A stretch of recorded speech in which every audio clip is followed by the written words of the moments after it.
सभी भक्तों को नमस्कार। आज के इस अध्याय में हम शुरुआत करेंगे 14वें नंबर के श्लोक से। अध्याय 3 जो कि कर्म योग पर आधारित है, उसकी चर्चा हम करते आ रहे हैं। तो चलिए शुरुआत करते हैं। उस परम पिता परमात्मा को हम प्रणाम करते हैं जो इस सृष्टि के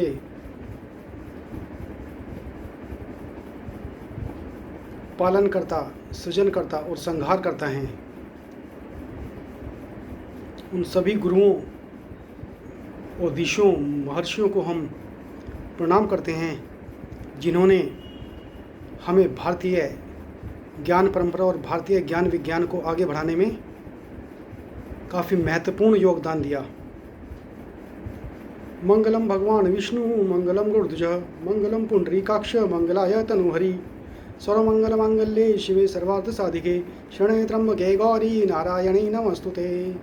त्वमेव माता च पिता त्वमेव त्वमेव बंधुश्च सखा त्वमेव त्वमेव विद्या च दृढं त्वमेव त्वमेव सर्वं मम देवदेवा। ग्रंथराज श्रीमद् भगवद गीता की जय हो। अभी हम गीता का अध्ययन कर रहे हैं, श्रीमद् भगवद गीता यथारूप, जो लिखी है कृष्ण कृपा मूर्ति श्री श्रीमद् ए.सी. भक्तिवेदांत स्वामी ने, जिन्होंने उसका तात्पर्य और अर्थ लिखा है, भावार्थ लिखा है, जो संस्थापक आचार्य हैं इस्कॉन के। तो आइए देखिए प्रभुपाद जी जो गुरु हैं उन्होंने क्या कहा है। इसमें कृष्ण की वाणी है, लेकिन इन्होंने क्या भावार्थ दिया है, इसमें तात्पर्य और भावार्थ। अन्नात् भवन्ति भूतानि पर्जन्यात् अन्न संभवः यज्ञात् भवति पर्जन्य यज्ञ कर्म समुद्भवः यज्ञ कर्म समुद्भवः। तो इसमें कहा कि अन्नात्, अन्न से उत्पन्न होते हैं। भूतानी मतलब भौतिक शरीर वाले हम सब प्राणी। पर्जन्यात्, पर्जन्यात् का संस्कृत में जो शब्द है पर्जन्यात्, इसका मतलब वर्षा से है, वर्षा ऋतु। और अन्न संभाव मतलब उत्पादन, यज्ञात यज्ञ संपन्न करने से, यज्ञ के थ्रू। कर्मम नित्य कर्म से समुद्भव उत्पन्न होता है। तो इसका क्या मतलब हुआ, सारे प्राणी अन्न पर आश्रित हैं जो वर्षा से उत्पन्न होता है। और वर्षा किससे होती है, वर्षा यज्ञ संपन्न करने से होती है। और यज्ञ किससे, यज्ञ नियत कर्मों के करने से उत्पन्न होता है। तो एक के बाद एक का ओरिजिन दिया है, कौन किससे प्रकट होता है, कौन किससे उत्पन्न होता है। तो इसका तात्पर्य क्या दिया है, भगवत गीता के महान टीकाकार श्री बलदेव विद्याभूषण इस प्रकार लिखते हैं। ये इंद्रियाद्य अंगत्या अवस्थितम यज्ञम सर्वेश्वरम विष्णु अभ्यचर्य तच्छेषमशं शनन्ति तेन तद्देह यात्रां संपादयन्ति ते संत सर्वेश्वर यज्ञ पुरुष भक्ता सर्वकिली विशेर अनादिकाल विविधेर आत्मानुभव प्रतिबंधके निर्खिले पापेर विमुच्यन्ते। तो इन्होंने क्या कहा है, परमेश्वर जो यज्ञ पुरुष अथवा समस्त यज्ञों के भोक्ता कहलाते हैं, सभी देवताओं के स्वामी हैं, और जिस प्रकार शरीर के अंग पूरे शरीर की सेवा करते हैं, उसी तरह सारे देवता उनकी सेवा करते हैं। इंद्र, चंद्र तथा वरुण जैसे देवता भगवान द्वारा नियुक्त अधिकारी हैं जो सांसारिक कार्यों की देखरेख करते हैं। सारे वेद इन देवताओं को प्रसन्न करने के लिए यज्ञों का निर्देश करते हैं, जिससे वे अन्न उत्पादन के लिए प्रचुर वायु, प्रकाश तथा जल प्रदान करें। जब कृष्ण की पूजा की जाती है तो उनके अंग स्वरूप देवताओं की भी स्वतः पूजा हो जाती है। अतः देवताओं की अलग से पूजा करने की आवश्यकता नहीं होती। इसी हेतु कृष्ण भावना भावित भगवत भक्त सर्वप्रथम कृष्ण को भोजन अर्पित करते हैं और उसके पश्चात ही खाते हैं। यह ऐसी विधि है जिससे शरीर का आध्यात्मिक पोषण होता है। ऐसा करने से न केवल शरीर के विगत पाप में कर्म फल नष्ट होते हैं, अपितु शरीर प्रकृति के समस्त कलमशों से निरापद हो जाता है। जब कोई छूत का रोग फैलता है तो इसके आक्रमण से बचने के लिए रोगाणुरोधी एंटीबैक्टीरियल टीका लगाया जाता है। इसी प्रकार भगवान विष्णु को अर्पित करके ग्रहण किए जाने वाला भोजन हमें भौतिक संदूषण से निरापद बनाता है और इस विधि का अभ्यस्त है वह भगवत भक्त कहलाता है। अतः कृष्ण भावना भावित व्यक्ति जो केवल कृष्ण को अर्पित किया गया भोजन करता है वह उन समस्त विगत भौतिक दूषणों के फलों का सामना करने में समर्थ होता है जो आत्म साक्षात्कार के मार्ग में बाधक बनते हैं। इसके विपरीत जो ऐसा नहीं करता वह अपने पापपूर्ण कर्म को बढ़ाता रहता है जिससे उसे सारे पाप फलों को भोगने के लिए अगला शरीर कुकरों सूकरों के समान मिलता है। यह भौतिक जगत नाना कलमशों से पूर्ण है और जो भी भगवान के प्रसाद को ग्रहण करके उनसे निरापद हो लेता है, प्योर हो जाता है, वह उनके आक्रमण से बच जाता है। किंतु जो ऐसा नहीं करता वह कलमश का लक्ष्य बनता है। अन्न अथवा शाक वास्तव में खाद्य हैं। मनुष्य विभिन्न प्रकार के अन्न, शाक, फल आदि खाते हैं जबकि पशु इन पदार्थों के उच्छिष्ट को खाते हैं। जो मनुष्य मांस खाने के अभ्यस्त हैं उन्हें भी शाक के उत्पादन पर निर्भर रहना पड़ता है क्योंकि पशु शाक ही खाते हैं। अतएव हमें अंतोगत्वा खेतों के उत्पादन पर ही आश्रित रहना है, बड़ी बड़ी फैक्ट्रियों के उत्पादन पर नहीं, वो तो कृत्रिम है। खेतों का यह उत्पादन आकाश से होने वाली प्रचुर वर्षा पर निर्भर करता है और ऐसी वर्षा इंद्र, सूर्य, चंद्र आदि देवताओं के द्वारा नियंत्रित होती है। ये देवता भगवान के दास हैं। भगवान को यज्ञों के द्वारा संतुष्ट रखा जा सकता है, अतः जो इन यज्ञों को संपन्न नहीं करता उसे अभाव का सामना करना पड़ेगा। यही प्रकृति का नियम है। अतः भोजन के अभाव से बचने के लिए यज्ञ और विशेष रूप से इस युग के लिए संस्तुत संकीर्तन यज्ञ संपन्न करना चाहिए।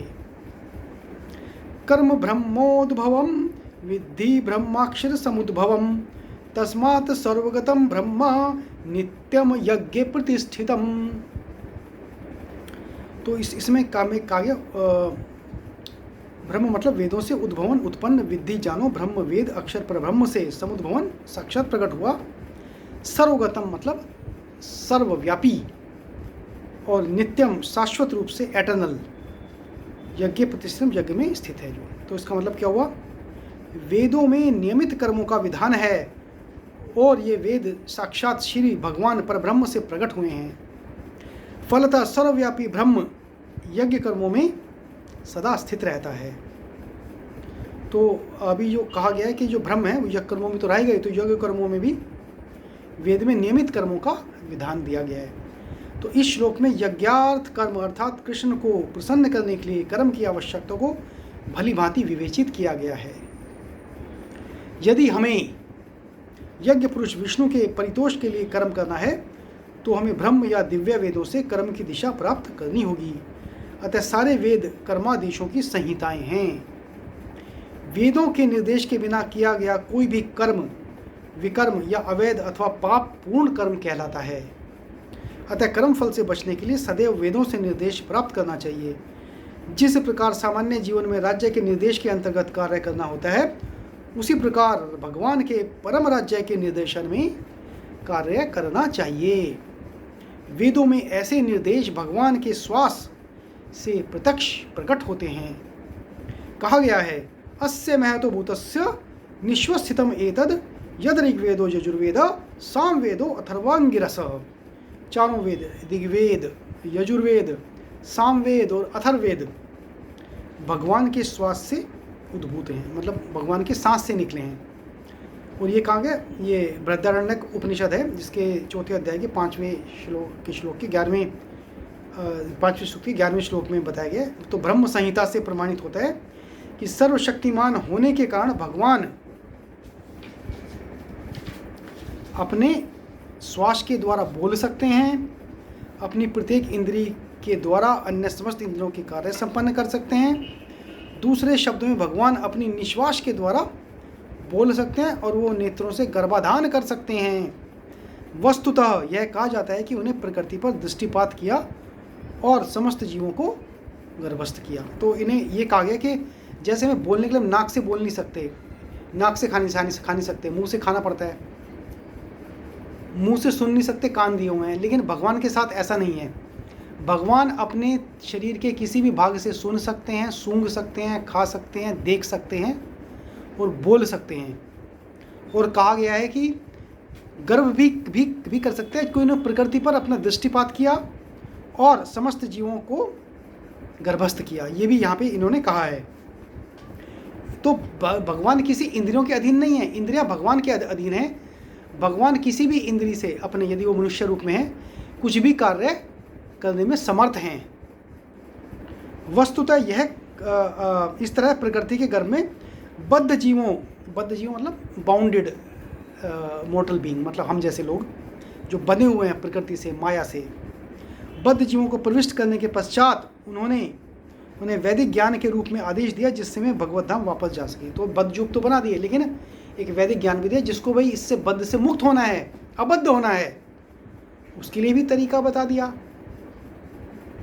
हमें यह सदैव स्मरण रखना चाहिए कि प्रकृति में सारे बद्ध जीव भौतिक भोग के लिए इच्छुक रहते हैं, किंतु वैदिक आदेश इस प्रकार बनाए गए हैं कि मनुष्य अपनी विकृत इच्छाओं की पूर्ति कर सकता है और तथाकथित सुख भोग पूरा करके भगवान के पास लौट सकता है। बद्ध जीवों के लिए मुक्ति प्राप्त करने का यह सुनहरा अवसर होता है। अतः उन्हें चाहिए कि कृष्ण भावना भावित होकर यज्ञ विधि का पालन करें। यहाँ तक कि जो वैदिक आदेशों का पालन नहीं करते वे भी कृष्ण भावनामृत के सिद्धांतों को ग्रहण कर सकते हैं, जिससे वैदिक यज्ञों या कर्मों की पूर्ति हो जाएगी। तो अभी देखते हैं ये 14वें और 15वें श्लोक को श्री स्वामी रंगनाथानंद स्वामी जी हैं, उन्होंने कैसे इसका तात्पर्य लिखा है, जो रामकृष्ण मिशन संस्थान से जुड़े हुए थे। अभी देखते हैं इन स्वामी जी ने क्या कहा है। तो 14वां श्लोक फिर से दोहराता हूँ।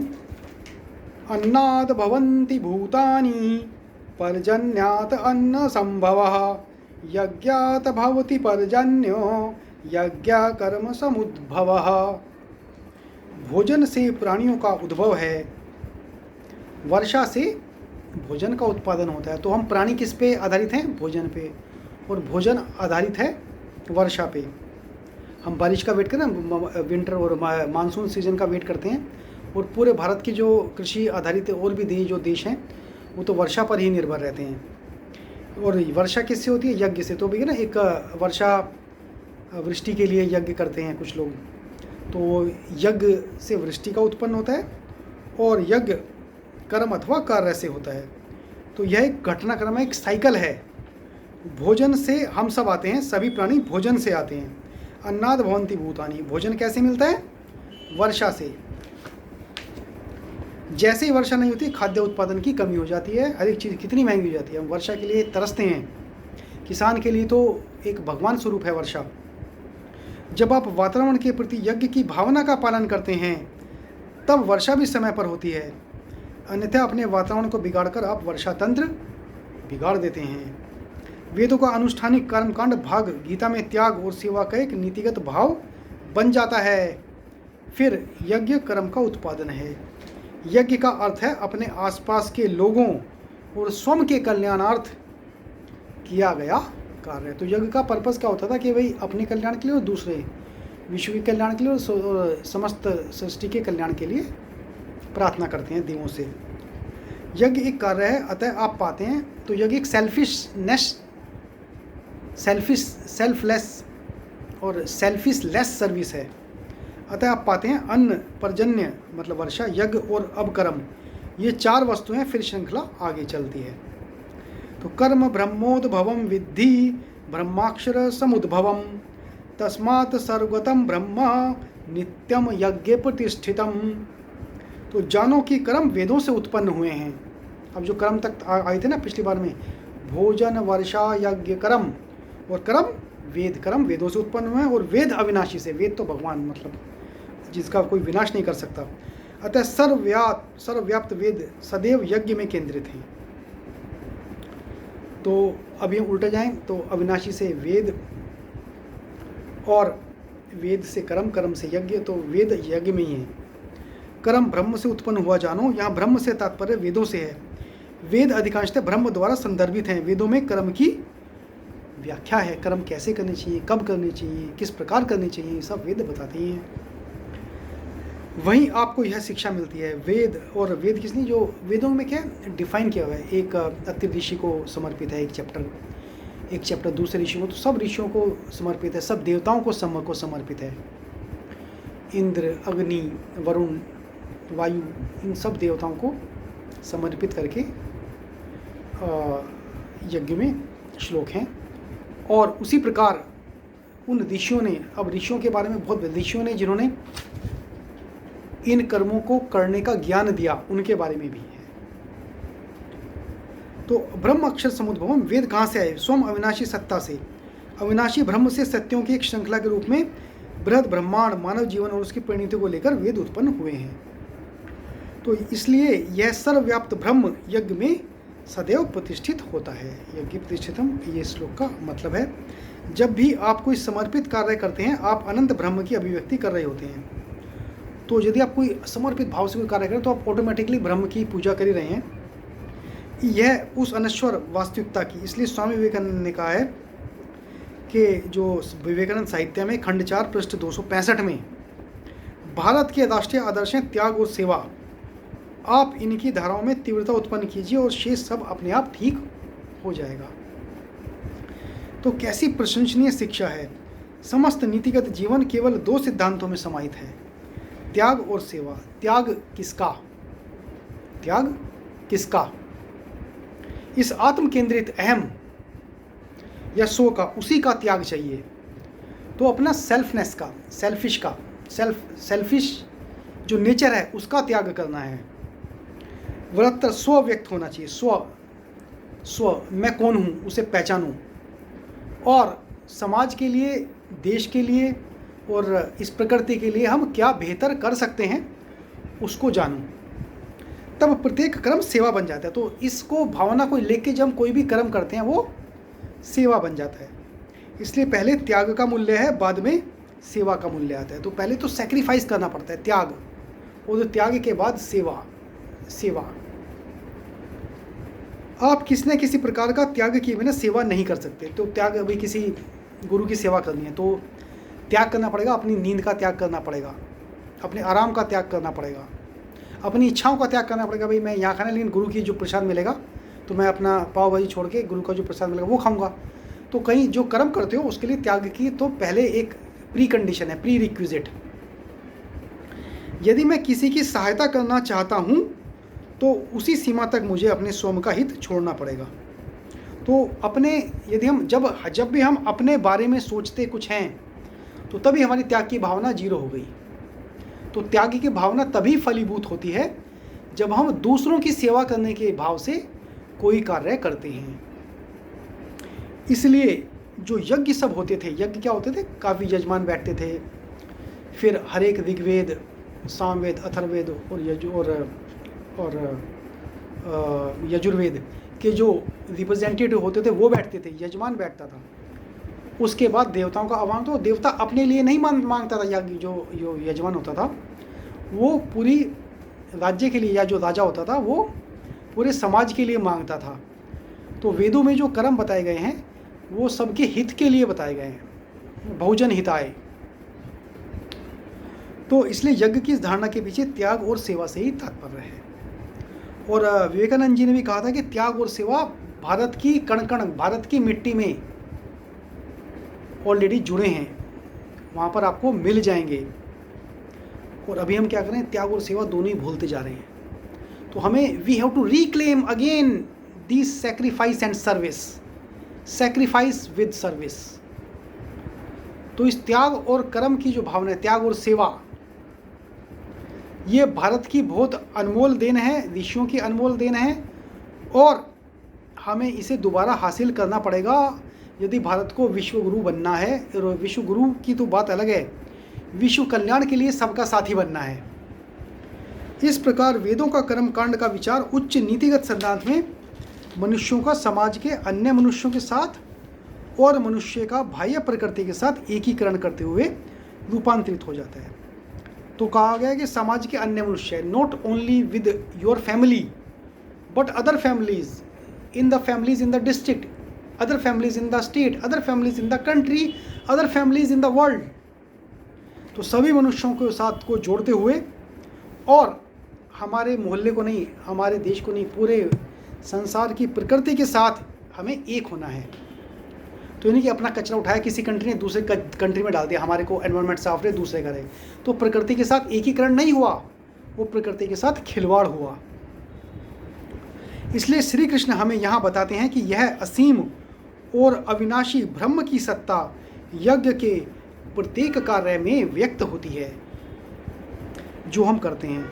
कैसा विलक्षण विचार है ये, यह कि सुदूर प्रतीत होने वाले ब्रह्म जब आप अपने कार्य को यज्ञ में परिवर्तित करते हैं आपके निकट है।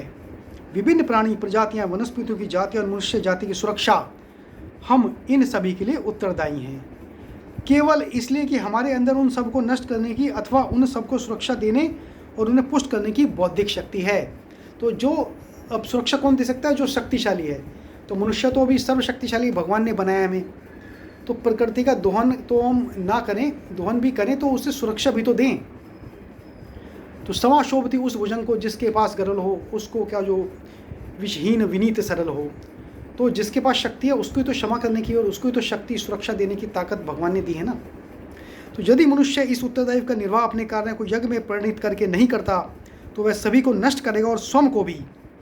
इसलिए यहाँ कहा जा रहा है कि प्रत्येक वस्तु यज्ञ में केंद्रित है, अर्पण में, कर्मकांड के अंतर्गत नहीं, बल्कि अर्पण की भावना से किए गए कार्यों द्वारा एक व्रत सभी के साथ एकत्व का अनुभव करते हुए प्रकृति के साथ एकत्व, अन्य मनुष्यों के साथ एकत्व और इसे सेवा द्वारा व्यक्त करते हुए होना चाहिए। और जो कुछ इस प्रकार की सेवा और समर्पण के बाद बचा रहता है उसका आनंद उठाते हुए जीवन निर्वाह करना चाहिए। अतः हम श्लोक 16 का जो अभी अगले सेशन में अध्ययन करेंगे, जहाँ वृहद ब्रह्मांड के चक्रीय रूप के विचार को बहुत स्पष्टता से व्यक्त किया गया। तो एक चक्र के रूप में ब्रह्मांड का जो एक, आप देखा होगा हमारी जो गैलेक्सी वो भी स्पाइरल है, मिल्की वे इसने स्पाइरल वे। तो ऐसे ही ये चक्रीय का जो रूप, जो अभी 8 चक्र दिए हैं और उसके बारे में आगे भी श्लोक में बताया गया। और चक्रीय रूप से ब्रह्मांड का जो निर्माण हुआ है उसके बारे में हम आगे के सत्रों में अध्ययन करेंगे। तो अभी इसका समाप्त करते हैं। तो आइए मेरे साथ 11 बार श्री कृष्ण महामंत्र का जाप करेंगे।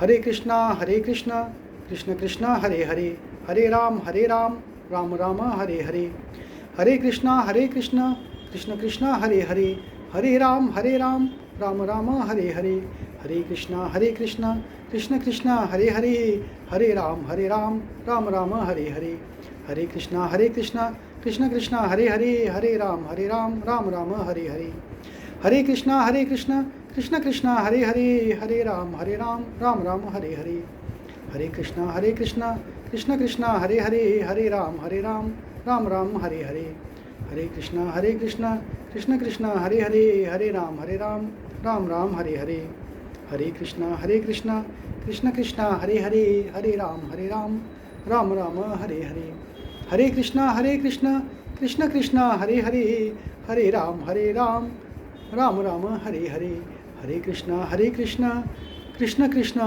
हरे हरे, हरे राम राम राम हरे हरे, हरे कृष्णा कृष्ण कृष्णा हरे हरे, हरे राम राम राम हरे हरे। तो सभी गुरुओं, संतों, महंतों, ऋषियों, महर्षियों, महामुनियों को प्रणाम, सभी तीर्थों को प्रणाम, सभी धर्म के धार्मिक स्थलों को प्रणाम, इस प्रकृति को प्रणाम, ग्रंथराज श्रीमद् भगवत गीता को प्रणाम। तो आप जुड़े रहिए हमारे चैनल से, कृष्ण गीता लाइव हमारा व्हाट्सएप ग्रुप है उससे जुड़े रहिए, हमारा इंस्टाग्राम पेज है फेसबुक पेज है, उन सब से आप जुड़े रहिए। हमारे यूट्यूब चैनल पे आपको सबका डिस्क्रिप्शन मिल जाएगा और अगले सत्र में फिर से मुलाकात होगी। हरे कृष्णा, हरे कृष्णा।